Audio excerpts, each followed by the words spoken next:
The following footage is certified PG. Pretty great.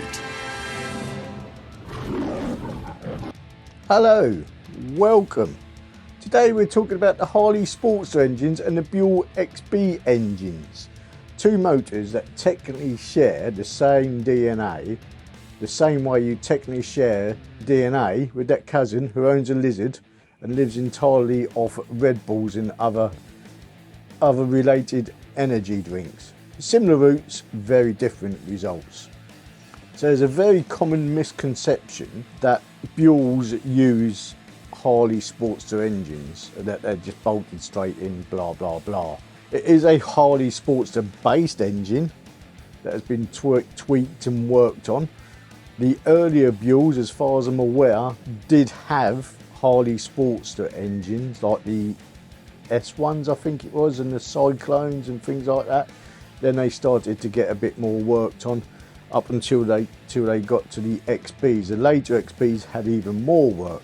So anyway, section 1.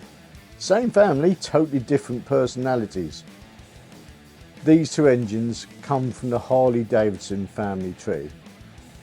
Picture a family reunion. The Sportster is the uncle, grills burgers, gives life advice nobody asks for, and goes to bed at 9 PM. The Buell XB engine, he's a cousin that showed up on a skateboard, blasted through 3 Red Bulls and said he's in between jobs right now. Same family, wildly different energy. Section 2, the purpose. Cruising versus losing your license. The Sportster engine was built for cruising. It's chilled, it's relaxed. It's the motorcycle version of wearing jeans with a leather belt. It makes torque low down, sounds great, and doesn't care about going fast. Meanwhile, the Buell XB engine was built for performance. Eric Buell looked at the Harley Sportster engine and said, what if we made it angry? This thing revs higher, responds faster, and tries to convince you that you're a better rider than you actually are.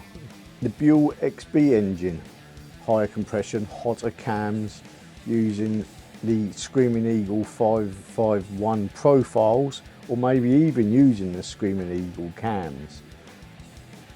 Better heads, lighter bits like the flywheels.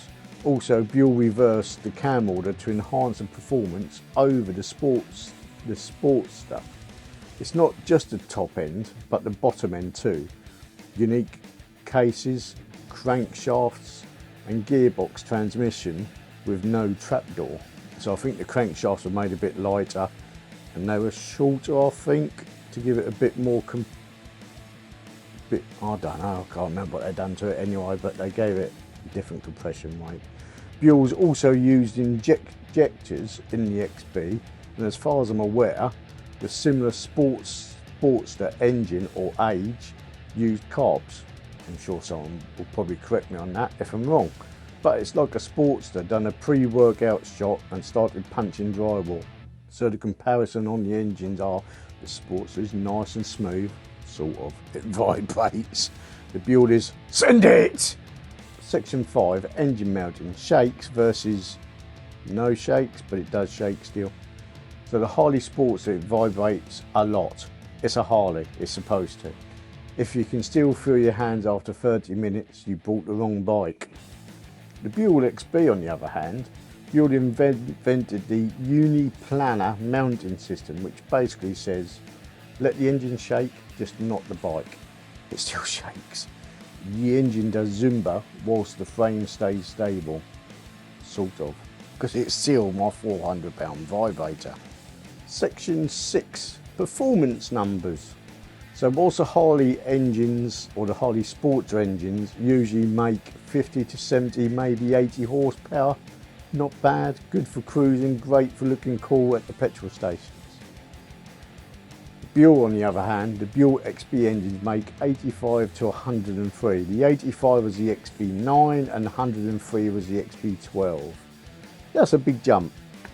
Like going from I enjoy jogging to I just signed up for the Space Force. Section 7, how they act on the road.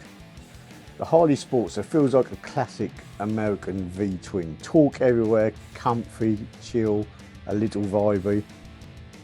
Your feelings are fall out. It's a motorcycle equivalent of a confident dad hug. The Buell feels like a caffeinated squirrel strapped to a rocket. It flicks into the corners, revs high, makes you think you're auditioning for a Mountain Dew commercial. Feel like a bit of Mountain Dew. So yeah, the Sportster and the Buell XB engines share the same DNA, but one is a laid-back legend, the other is a sporter that got kicked out of engineering school for being too creative. If you want me to do a roast on the Buell Lightning design, a Sportster 883 versus 1200 debate, or a breakdown of why Buell owners are built different, drop a comment below. Remember to like and subscribe. Ride safe, or at least ride loud enough that safety can hear you coming. Adios amigos, buenos noches, video here, subscribe here. Goodbye. That's all, folks.